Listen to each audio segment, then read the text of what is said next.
¿Ya se puede hablar? Sí, buenos días, ¿sí me escuchan? Correcto, Manuel, adelante. Bueno, gracias, saludos a todos los participantes, compañeros de Mocoa, compañero Guillermo, por esta iniciativa. Yo quiero eh, hacer énfasis básicamente en el tema de la reconstrucción, algunos de los temas que ya ha hablado el compañero Ramón Prades desde el tema de lo social. Realmente la comunidad hizo un esfuerzo bastante grande con el propósito de que el gobierno tuviera en cuenta que no habrá reconstrucción sin participación, y así se lo hicimos saber al señor expresidente Santos en la oportunidad que tuvimos, y posteriormente se lo hemos hecho conocer a Duques en dos oportunidades, y fue así como aceptaron que hubiera una participación efectiva de la comunidad. Por eso mi intervención tiene que ver con un proceso de reconstrucción sin participación ciudadana, porque aquí parece que el gobierno y los funcionarios que han encomendado para que dirija, oriente, coordine y facilite los procesos de la reconstrucción han sido sordos ante el clamor de la ciudadanía para que se tenga en cuenta que la comunidad debe de ser la primera en estar presente, teniendo en cuenta que es la afectada, la damnificada, y que también conoce su idiosincrasia y que sabe de alguna manera cómo se deben de orientar y de desarrollar los procesos en esta reconstrucción. Desafortunadamente, el Estado, las instituciones que le competen no lo han entendido así, y por eso ha sido una reconstrucción a espaldas del pueblo de Mocoa, a espaldas de la ciudadanía, donde se han venido tomando decisiones de manera arbitraria y donde la contratación se ha hecho desde el nivel nacional sin tener en cuenta siquiera a las autoridades del orden local, considerando que de acuerdo al decreto de desastre y de emergencia, la ley establece que quien coordina será el ente territorial donde se decreta la emergencia, y aquí no ha sido así. El Estado acompañará, establece la ley. Entonces, desafortunadamente, por eso hoy encontramos un proceso de reconstrucción que ya cumple más de 3 años totalmente abandonado. Y lo tenemos que decir sin temor a equivocarnos, porque todos los proyectos están abandonados. Nos dimos una vuelta el día de ayer y antier por todos los sectores. El proyecto de las 909 viviendas que aún faltan por culminar en su fase de ejecución, de construcción, está totalmente abandonado, con unos huecos por una mínima explanación y excavación que hicieron, que lo único que alberga es agua para criadero de moscos y zancudos.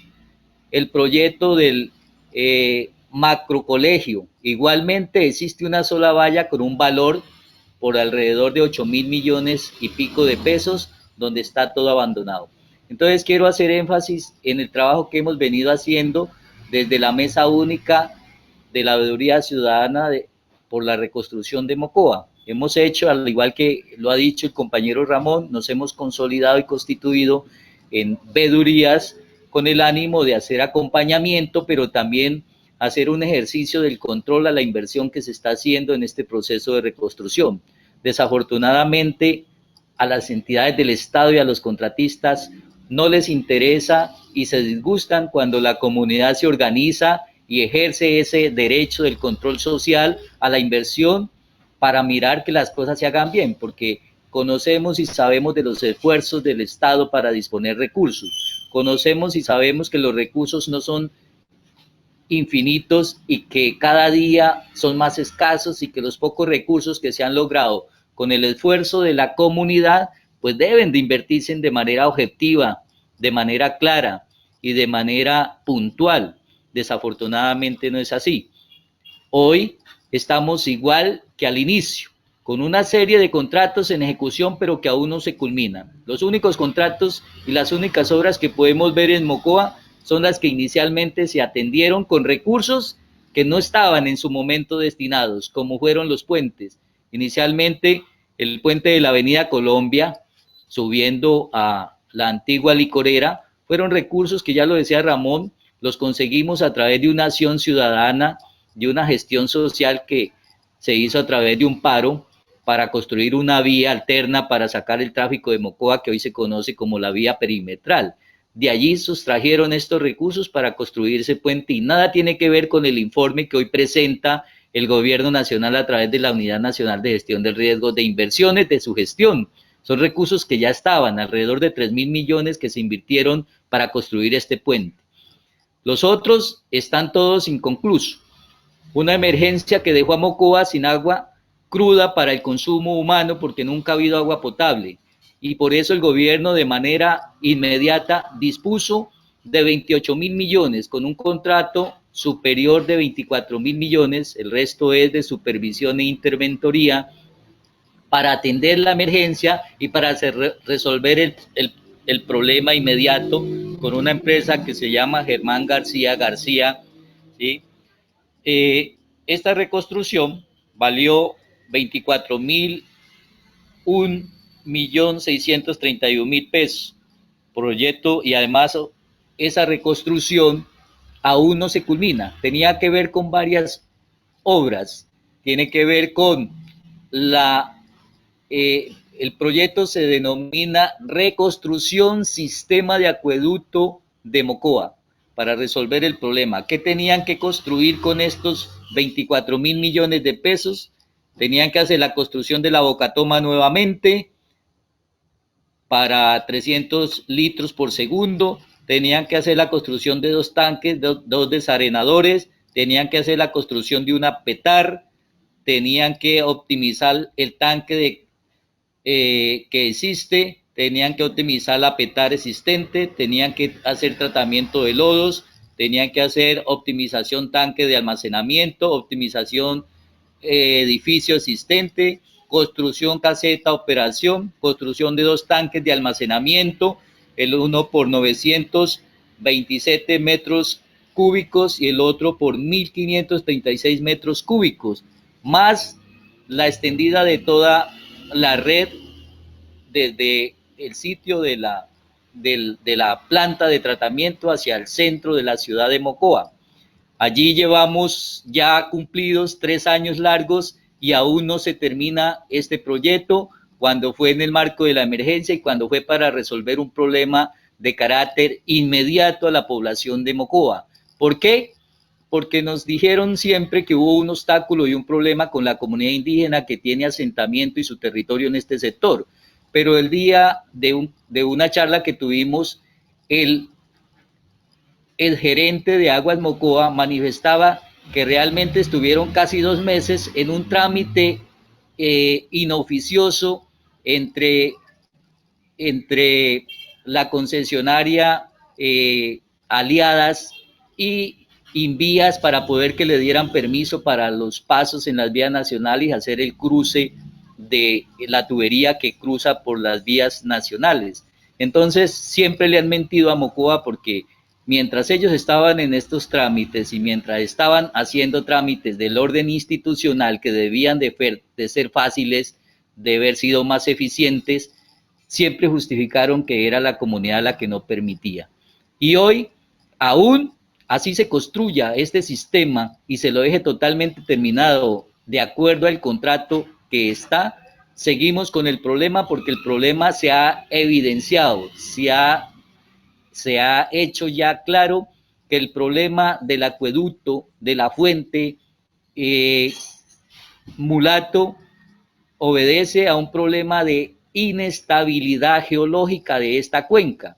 Y entonces al gobierno nacional se le informó, se le hizo conocer, hubieron los soportes técnicos por los profesionales en geología y otros, y el gobierno hizo caso omiso porque ya había sacado este contrato y ya había un negocio por delante, y por eso prefirió avanzar y no hacer un pare para atender el requerimiento que hicimos las veedurías y los ciudadanos de Mocoa, que se hiciera un estudio para determinar una fuente alterna que garantice en el tiempo la estabilidad en el tiempo de un acueducto real, para no seguir sufriendo las inclemencias que hoy estamos sufriendo en Mocoa.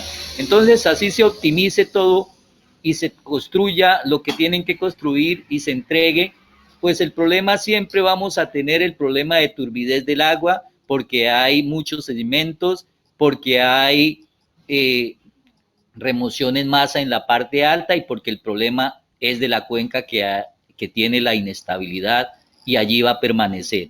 Igualmente, adicional, se hizo un contrato con recursos de cooperación de la Unidad Nacional de Riesgos a un proyecto que lo llamaron Acueducto Alterno del río Chontayaco. Advertimos también que este río tenía algunos inconvenientes y que era necesario que se hiciera un estudio serio para que se busquen unas fuentes alternas. Como en su momento había la emergencia y se decía que era una fuente alterna, que no era definitiva, pero resulta que con el tiempo, en el mes de agosto del 2019, el señor alcalde con la Unidad Nacional de Gestión del Riesgo, en cabeza del señor coordinador de la reconstrucción de Mocoa, dijeron que era una fuente definitiva y que ya estaba terminado el sistema. Este acueducto costó inicialmente, este sistema de acueducto de la fuente Chontayaco, que tiene que ver con hacer unas instalaciones de redes para llevarlas a la planta del acueducto de Las Palmeras de Mocoa, y hacer una bocatoma, costó inicialmente 1.050 millones de pesos, que tenía que ver con toda la distribución del sistema de tubería, una línea, y con unas especificaciones y la bocatoma para poder que suministre y abastezca. Desafortunadamente, los contratistas hicieron obras adicionales que no estaban en el contrato y posteriormente se hizo un adicional del 100% a este contrato. El contrato hoy está por el adicional por alrededor de los 2.100 y pico de millones de pesos y aún no se termina.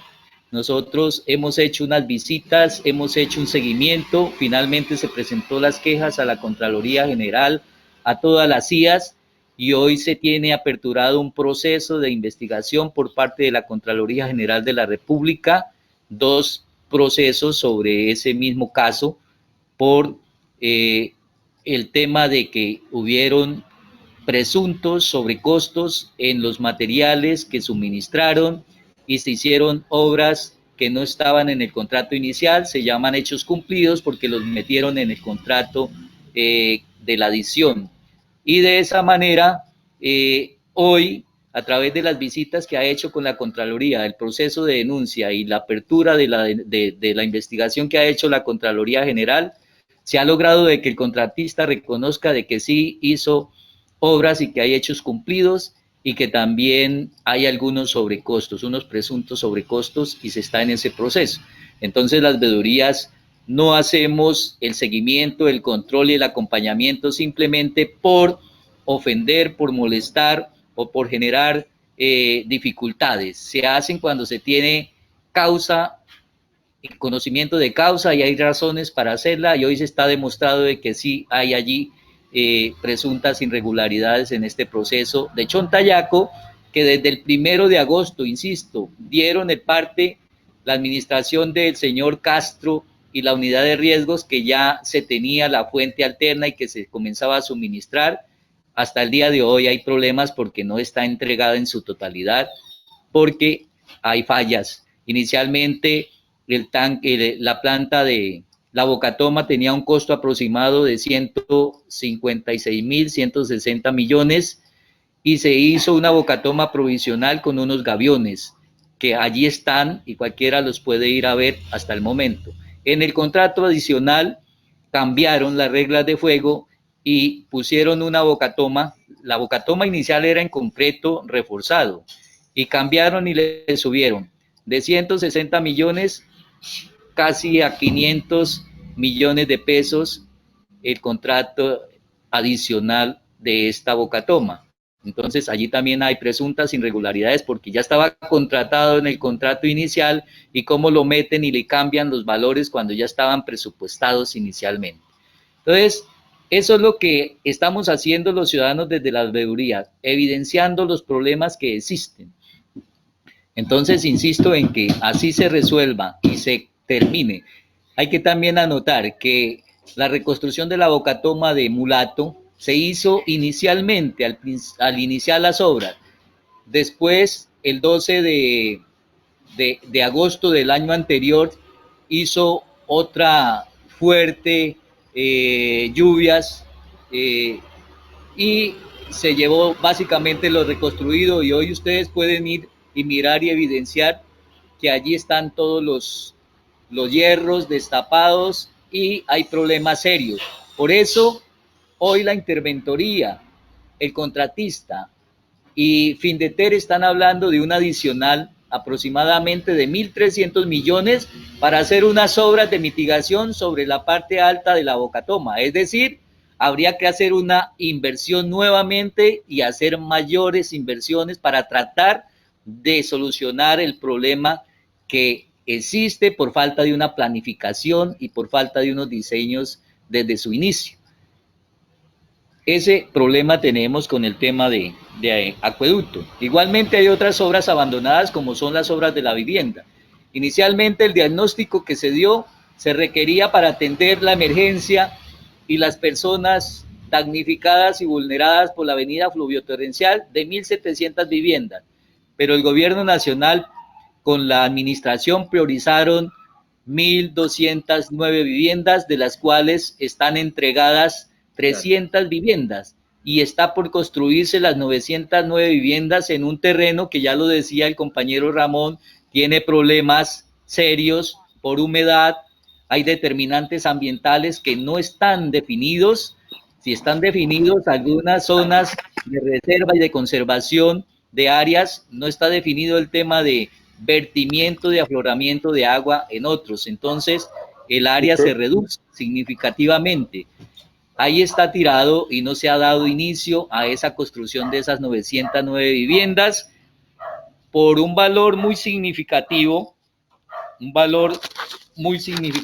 de estas viviendas, básicamente de 54.000 millones de pesos. Inicialmente había un contrato con la primera constructora, esa constructora incumplió, se dio el contrato y hoy se tienen dos contratos con la nueva constructora que está al frente, pero que está fuera del área de operación porque esto está abandonado.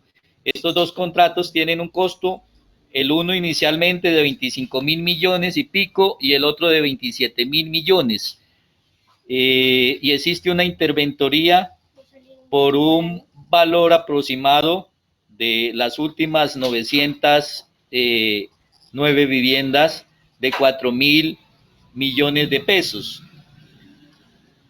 Con estas 909 viviendas, por ese valor aproximado de 54.000 millones de pesos, más la interventoría, más las viviendas nuevas o las primeras viviendas en la fase 1, Sauces 1, equivalieron a un presupuesto aproximado de 14.000 millones de pesos, sumaríamos alrededor de 31.351 millones de pesos en recursos que ha dispuesto el gobierno para atender y construir las viviendas, las 1.209 viviendas en el sector urbano, de acuerdo a la modificación que hicieron al uso del suelo en el Plan Básico de Ordenamiento Territorial.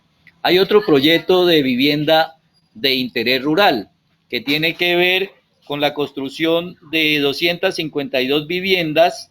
Existe un contrato inicial para estudios y diseños, un contrato inicial que le dieron a la Sociedad de Ingenieros de Ingenieros y Arquitectos del Putumayo por un valor inicial de este contrato de estudios y diseños, 578.994.000,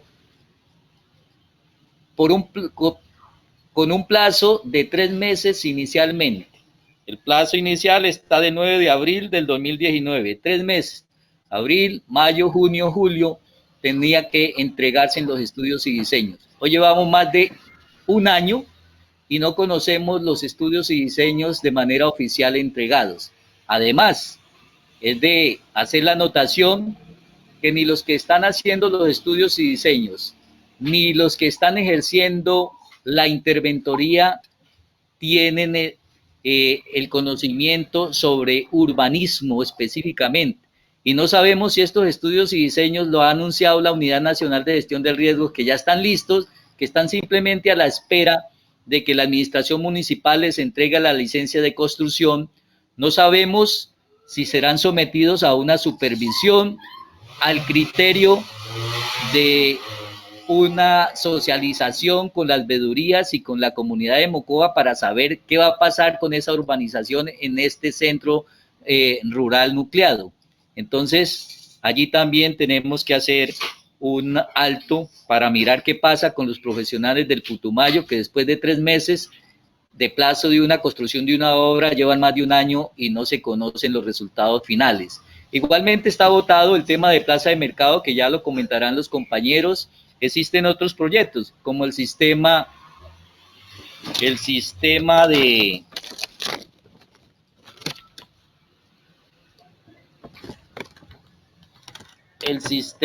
de alertas tempranas por un valor de 2.675 millones de pesos, que cuando nos damos cuenta y aumenta la pluviosidad, las lluvias en Mocoa, básicamente después de que los ríos y los caudales aumentan sus caudales y la gente se genera pánico en la comunidad, entonces se presentan los informes de los que hacen el monitoreo.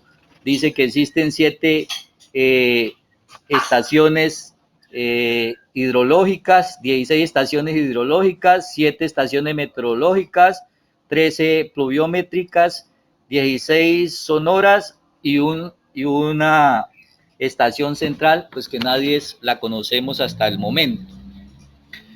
Ahí también está el proyecto de la cárcel de Mocoa, que es una necesidad sentida no solamente por los mocoanos, sino por todos los putumayenses, por el problema que existe de que sacaron a la comunidad, a los internos, a otras regiones del país, y que hoy por la pandemia existen grandes riesgos de contaminación y las familias están sufriendo. Un proyecto donde el gobierno nacional ha destinado 120.000 millones de pesos para la construcción, con un recurso existente de 700 millones para la construcción del lote, donde se han hecho varias ofertas y se han hecho visitas a lotes y hasta el momento no se ha concluido y no se tiene con certeza el conocimiento si existe o no el lote y si el lote cumple con los requisitos para que se inicie esta obra y se le resuelva el problema que tienen el departamento del Putumayo, especialmente los internos y sus familias. También existen otro tipo de proyectos que están igualmente abandonados, pero por cuestión de tiempo no me voy a detener.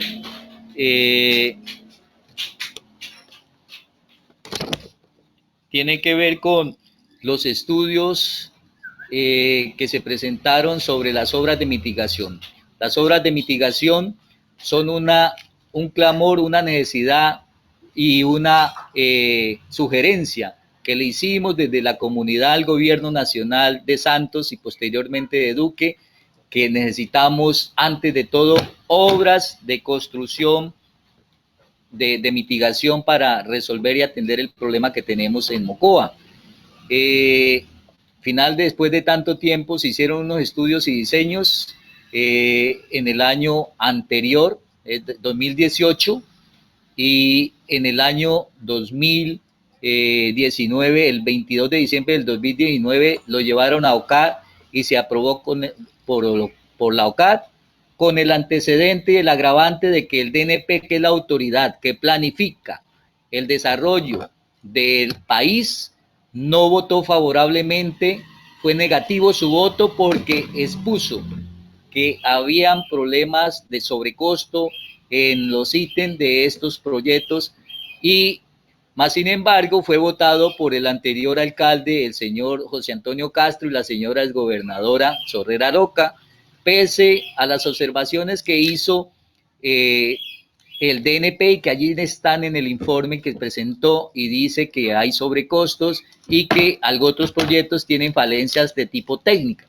Más sin embargo, fueron aprobados 250.000 millones de pesos, de los cuales se van a construir 185.000 millones de pesos, obras de construcción, y el resto de plata se van a hacer obras que nada tiene que ver para atender la mitigación de riesgos, simplemente para hacer unos tramos de pavimento y alcantarilla, que en estos momentos, si bien es cierto, son necesarios, no son prioridad para atender la problemática que tenemos en nuestra ciudad capital.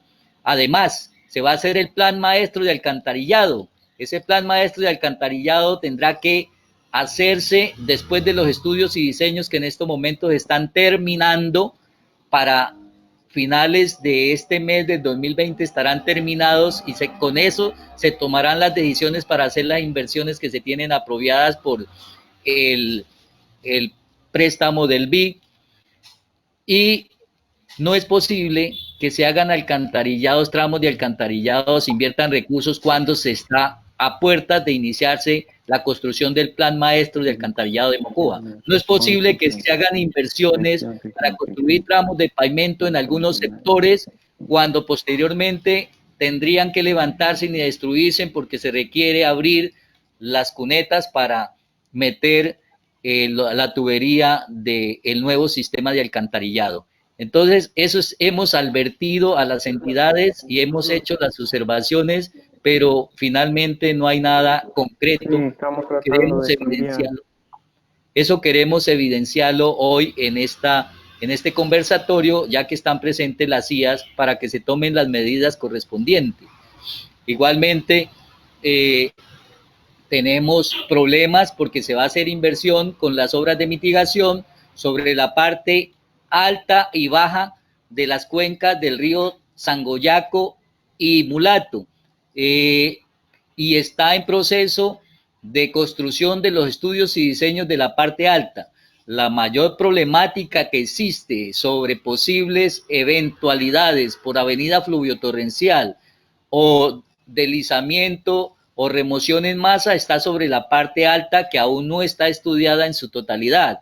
Mas, sin embargo, ya se tienen aprobados los recursos, la disponibilidad presupuestal y están a puertas de iniciar las contrataciones. Necesitamos de que el gobierno nacional, que existe en estos momentos un convenio entre la corporación Corpo Amazonia y la Unidad Nacional de Gestión del Riesgo, para hacer los estudios y diseños por un valor de 1.700 millones de pesos, se concluyan antes de finalizar este año para lograr que se dé inicio a las obras y que se tenga también conocimiento de cuáles son las obras y cuáles son las inversiones que se tendrían que hacer en la parte alta para atender definitivamente el problema y garantizar realmente que con estas obras se va a mitigar el riesgo para la población existente sobre estas cuencas que están asentadas sobre las zonas de estas cuencas, sobre las zonas aluviales de estas dos cuencas. Entonces, ahí queremos advertir y queremos hacer finalmente, para terminar, concluir diciendo que es necesario de que las veedurías, la comunidad, hagamos ya un ejercicio de denuncias más profunda frente a todos estos hechos de posibles presuntas irregularidades en los procesos contractuales y no permitamos que se siga contratando con gente de afuera desde el orden nacional, que no tenemos accesibilidad a la información, porque si bien es cierto que hemos hecho seguimiento y hoy tenemos algún conocimiento gracias a la información que hemos logrado tener, no ha sido por voluntad de las entidades contratantes ni de las entidades que tienen la responsabilidad como la Unidad Nacional de Gestión del Riesgo, ha sido básicamente a través de las denuncias, de los derechos de petición, de las tutelas para lograr que nos faciliten la información para hacer este seguimiento y acompañamiento a este proceso.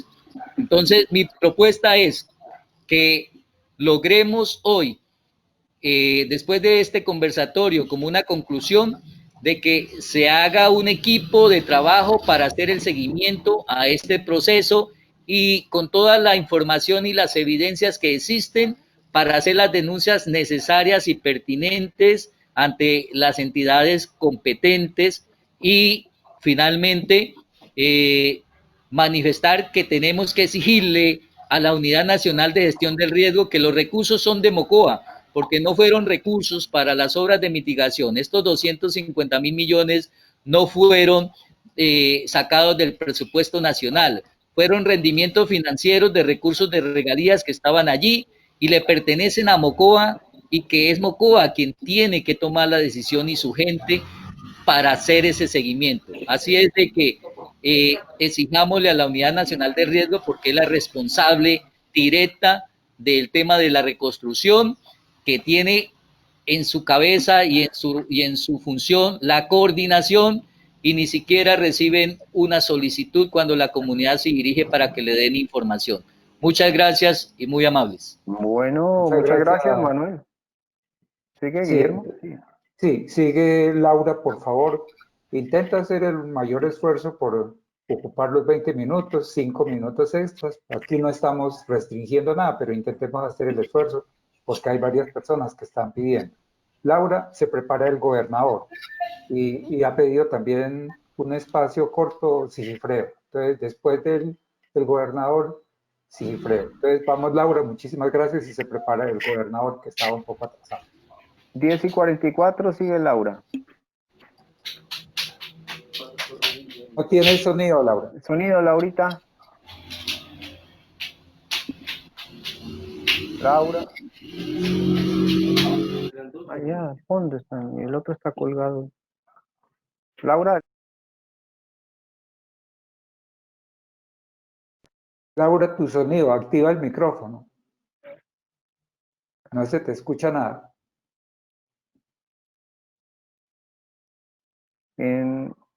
Ella está entrando nuevamente, a ver. A veces hay que apagar tienen abierto dos, el de YouTube y el de Meeting, entonces hay que apagar el de YouTube porque está creando... Ahí estás bien, Laura. Dale, está muy bien, está, correcto. Laura, son las 10:45 AM. Bienvenida, Laura, continúa.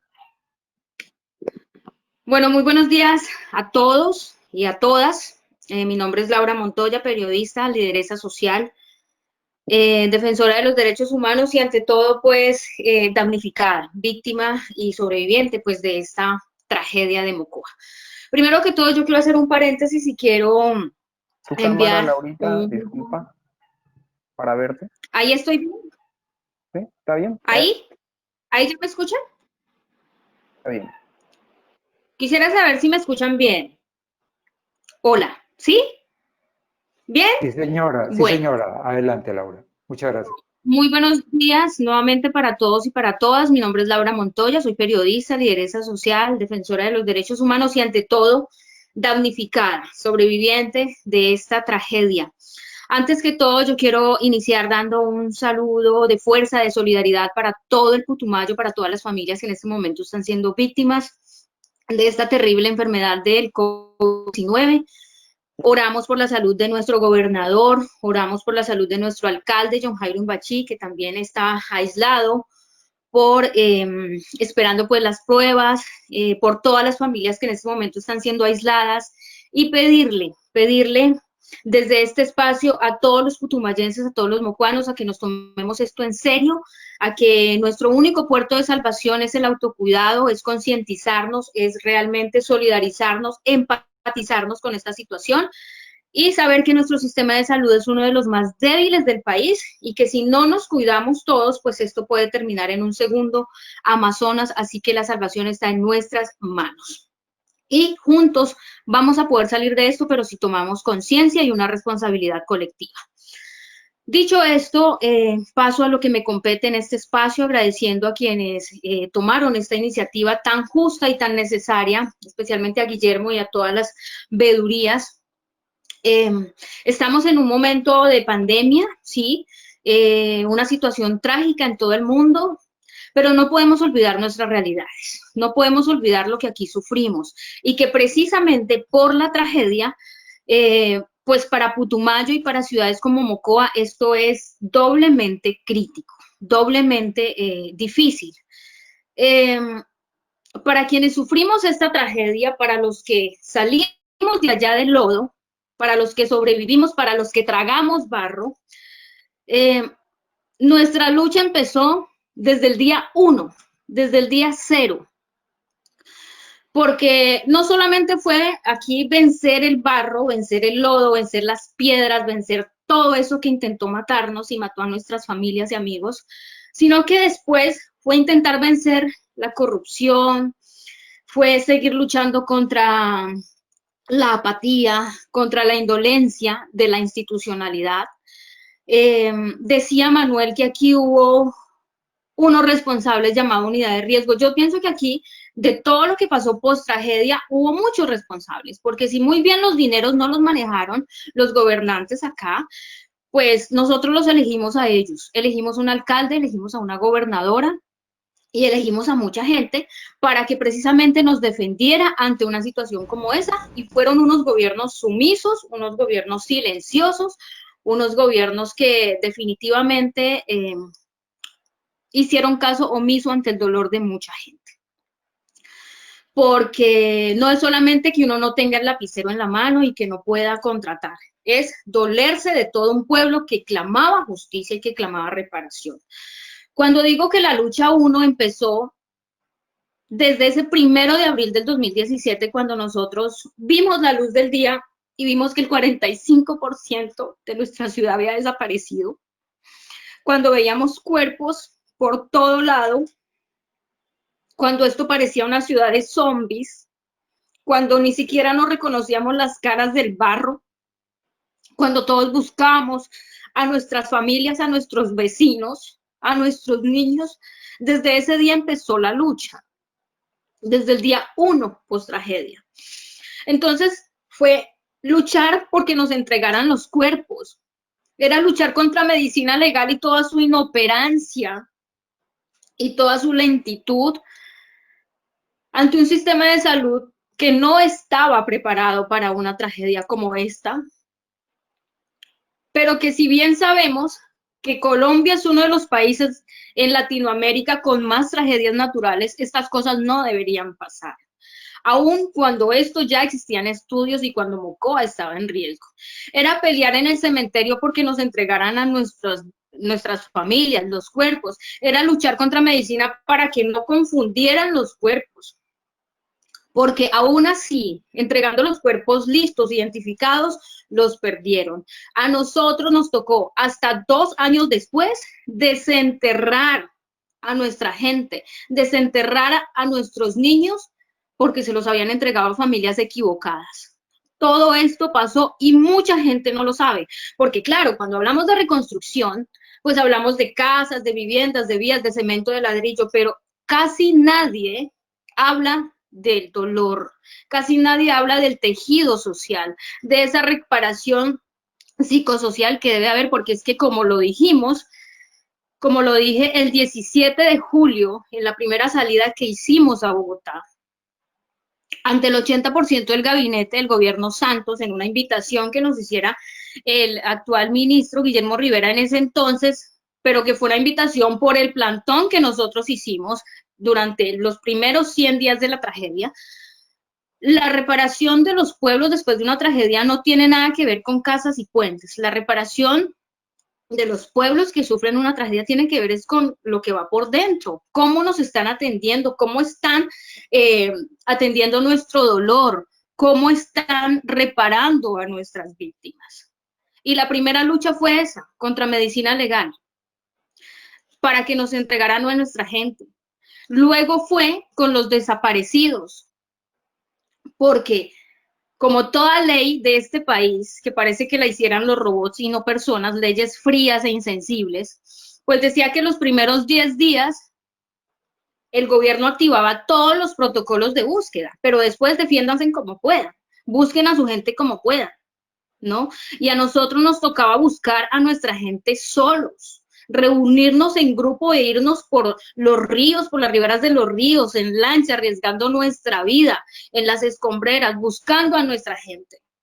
No tuvimos un apoyo después de los siguientes 10 días.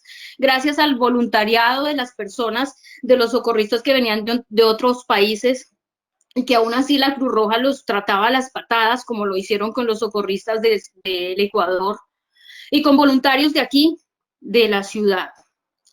Todo eso nos tocó durante esos primeros días, durante esos primeros meses, y aún así hay 77 desaparecidos.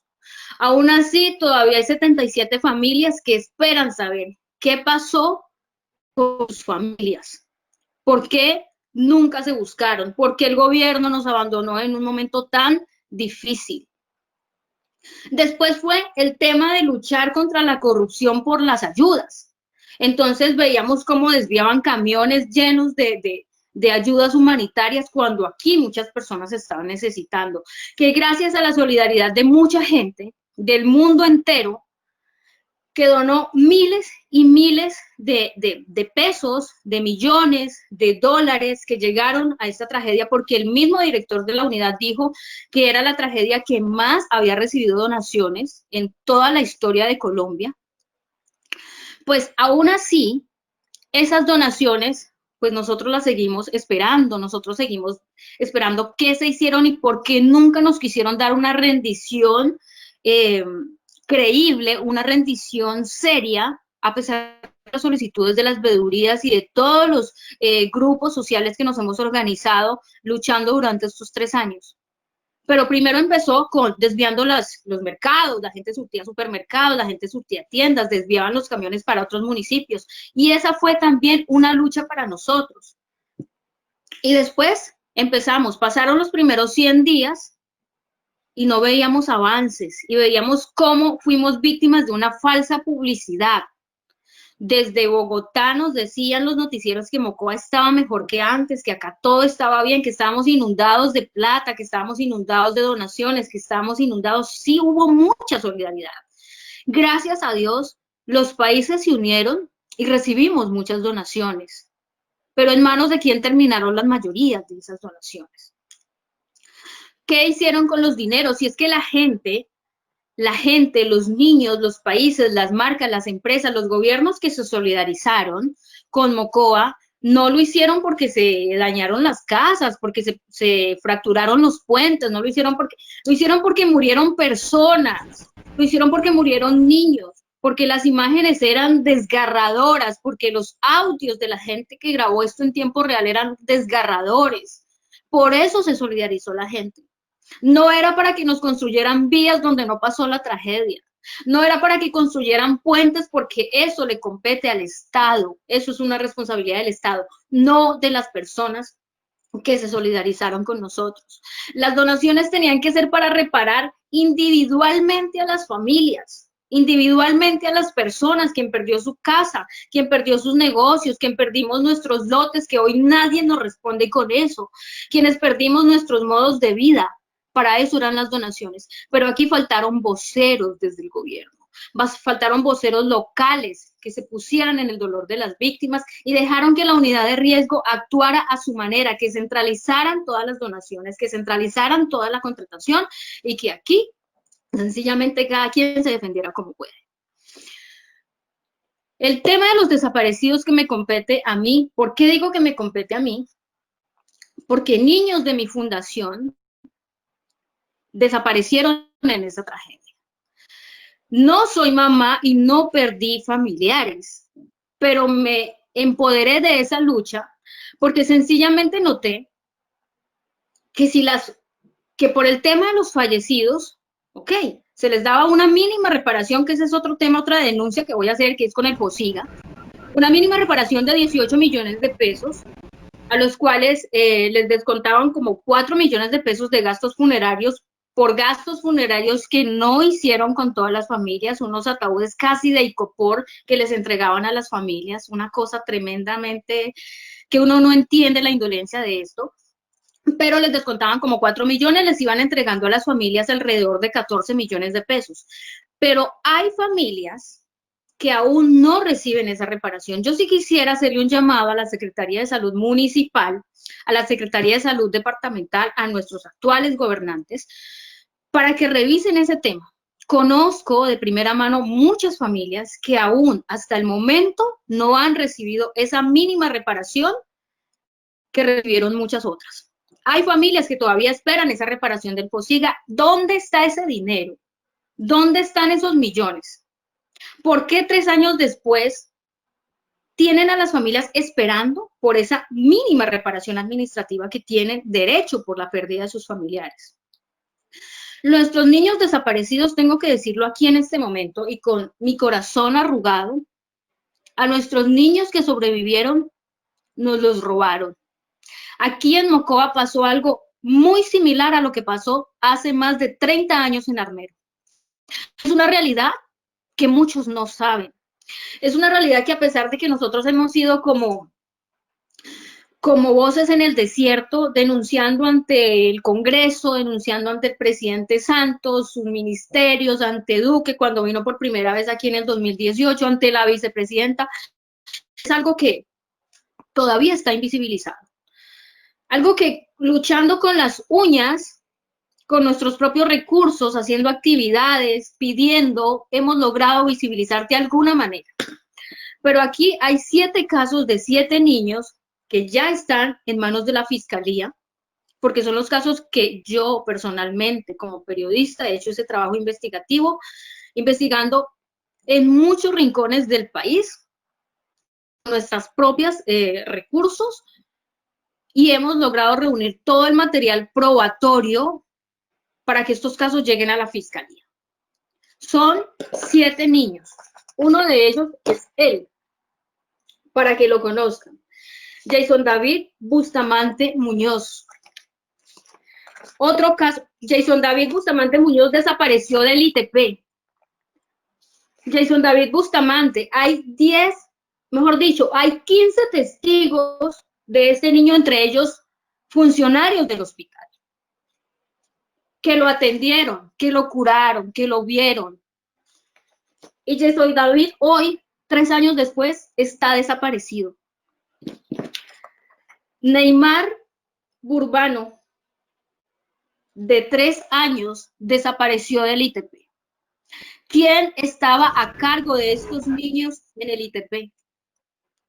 ¿Qué institución estaba a cargo de los niños en el ITP? Esa es la pregunta. ¿Quién estaba custodiando a nuestros niños?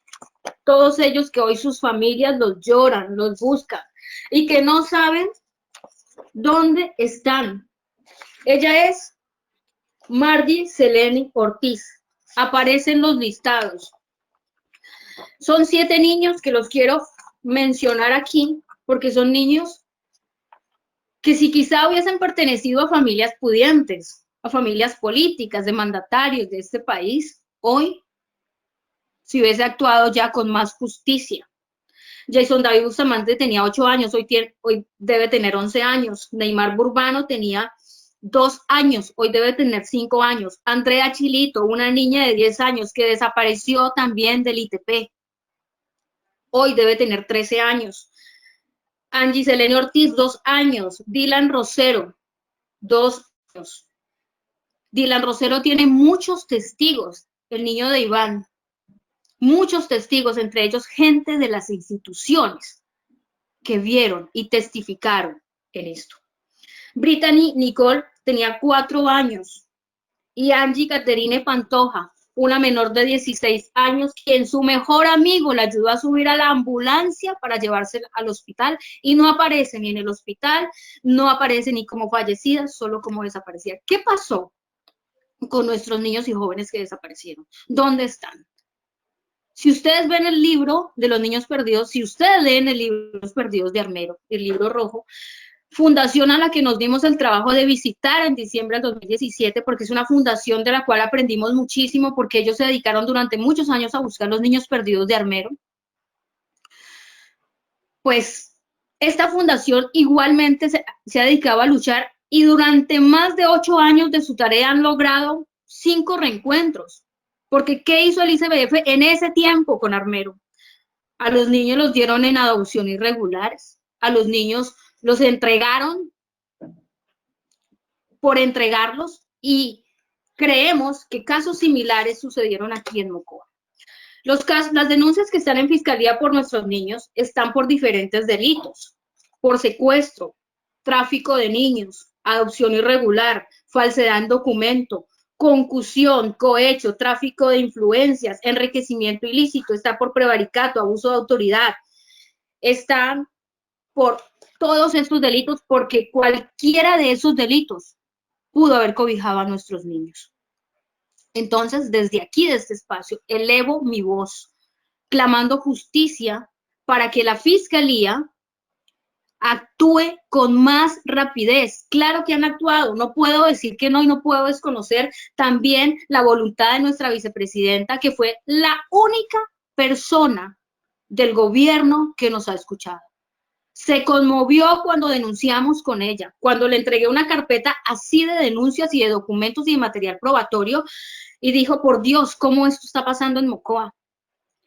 Y nos cumplió trayendo a los otros funcionarios del gobierno nacional y poniendo por lo menos estos casos en contexto ante el bienestar familiar, y su directora de ese entonces creó un grupo élite que honestamente hoy no vemos ese grupo élite. Es decir, en el momento todo parecía con mucha esperanza y una luz en el camino, pero hoy vemos que ese grupo élite solo se conformó de una persona que estaba por el Gaula y los mismos de la Fiscalía que venían investigando.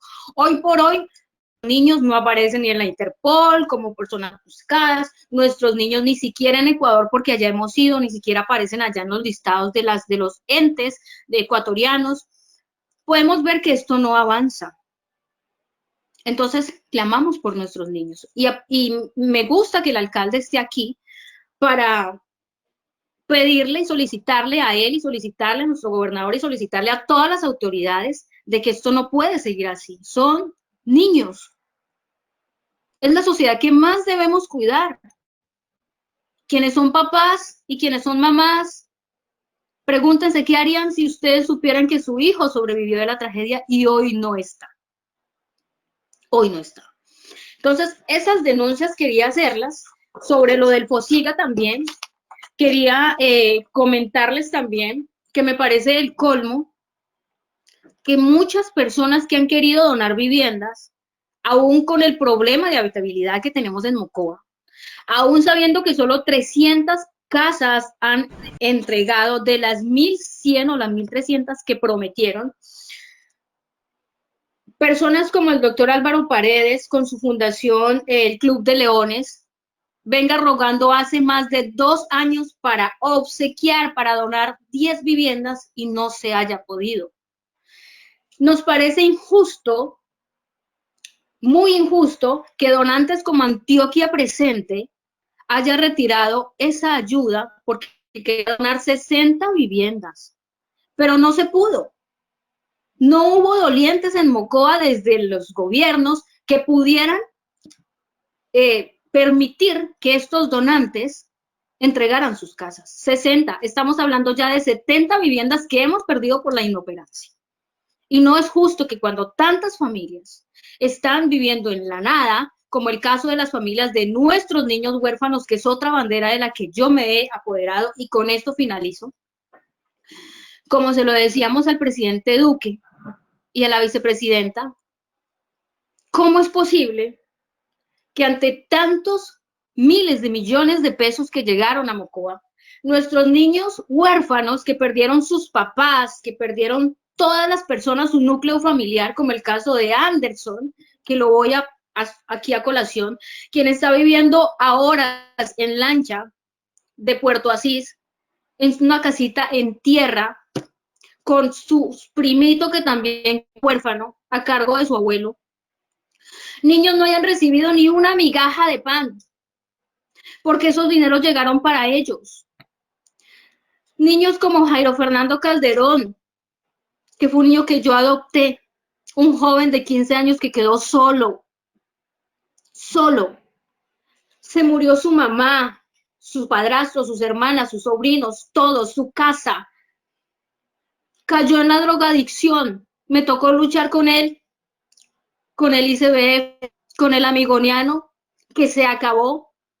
El único centro de reformación aquí en Mocoa no existe ya. El único centro donde podíamos llevar a esos niños que se refugiaron en las drogas porque perdieron sus familias y nunca recibieron una ayuda psicosocial. Ahora está en la calle. Mejor dicho, no pude más. No pude más con él. Acabó de cumplir 18 años y no encontré más manos amigas. Aquí agradezco al doctor John Jairo Bachi que nos dio una mano con él y pudimos refugiarlo en el Centro Sueños de Vida. Pero la drogadicción había avanzado tanto porque el traumatismo cuando se acabó Amigoniano y los mandaron para Neiva correccionales, cuando no son niños de correccionales, cuando son niños que acuden voluntariamente porque se quieren salvar de la droga, pues lastimosamente en este momento John Jairo Calderón le ganó la batalla a las drogas. Y mi corazón está triste porque no sé qué hacer con él. Y así como él, muchos niños víctimas de la tragedia no recibieron nada. Si John Jairo Calderón, Anderson y tantos niños no tienen derecho a una casa, que perdieron sus familias, ¿quién tiene derecho entonces? ¿Quién de los damnificados tiene derecho a una casa después de que perdieron todo en la tragedia? Esa reflexión les quiero dejar aquí y decirles que aquí no importa lo que se haya perdido, no importa lo que esté en juego, yo creo que estamos a tiempo para que el actual alcalde, la actual gestora social, departamental y municipal, el actual gobernador, el actual personero, defensoría, para que todos se puedan unir y revisen todas estas clases de denuncias, todas estas clases de obras que quedan inconclusas, sobre todo esas obras que hay que hacer por dentro, sobre todo esa reparación interna que hay que hacer con las familias. Porque si no estamos reparados internamente y no ha sanado nuestra alma de tantas heridas, difícilmente podemos repararnos con una casa, con una vida. Entonces, esa es mi reflexión, esas son mis denuncias por nuestros niños desaparecidos que tienen que aparecer, por nuestros niños huérfanos que tienen que ser reparados y por las víctimas arrendatarias que perdieron todo, pero que en este país vale más quien pierde una casa y puede presentar su documento de propiedad y le dicen, sí, vamos a darle una casa, que una familia que perdió toda su familia y no tiene cómo decirle al gobierno que tiene una casa, entonces esa familia no tiene derecho a nada. Eso pasó aquí con las famosas resoluciones que sacó la unidad de riesgo. Cuando de una manera tan fría y insensible le dijo a más de 1.027 familias que eran arrendatarias porque esa era una zona pobre, era una zona vulnerable donde vivíamos gente que ya veníamos de una victimización del conflicto armado. No se les olvide que ese 45% de Mocoa que desapareció éramos gente pobre, gente que no teníamos una casa, que vivíamos la gran mayoría en arriendo. Pero para los arrendatarios no hubo nada. 550 tutelas presentamos. Aquí, donde yo vengo a refugiarme, donde yo vine a vivir, hasta las 10 de la noche atendíamos personal, porque nos tocaba a nosotros mismos. 550 tutelas presentamos y la unidad, la alcaldía, la gobernación, todos nos respondieron que no podían hacer nada porque esa era la ley, porque simplemente el que perdió allá su familia podía tener 3, 4, 5 actas de defunción de su familia, pero si no tenía casa, la unidad no le podía ayudar. Podía haber perdido su negocio con el que mantenía a sus hijos, podía haber perdido todo, pero si no tenía una casa no le podían ayudar. Entonces, ¿qué ha pasado con las 1.027 familias que perdieron todo pero no tenían casa? ¿Cuál fue la reparación para ellos? ¿Qué vamos a hacer con ellos? Esa es mi reflexión. Muchísimas gracias por este espacio. Le cedo el espacio a otra persona y de verdad, ojalá, yo le decía a Felipe Arteaga, que fue quien me invitó de una manera personal a esto, ojalá que de aquí, de este foro, tengamos un eco por una vía jurídica, porque honestamente yo estoy cansada de hablar, de denunciar, de visibilizar y que todo siga igual. Al representante Carlos Ardil aprovecho y me despido con esto de preguntarle qué pasó con todas las denuncias que entregamos a la Comisión Séptima que vino aquí al barrio Las Américas, al Coliseo Las Américas, donde entregamos carpetas, denuncias y todo el mundo lo hizo. ¿Qué pasó con eso? vinieron del MIRA, vinieron alrededor de 15 senadores y representantes a escucharnos y lo agradecemos. Pero, ¿qué ha pasado con esas denuncias? ¿Qué ha pasado con todos esos documentos y esas propuestas que nosotros entregamos? Muchísimas gracias.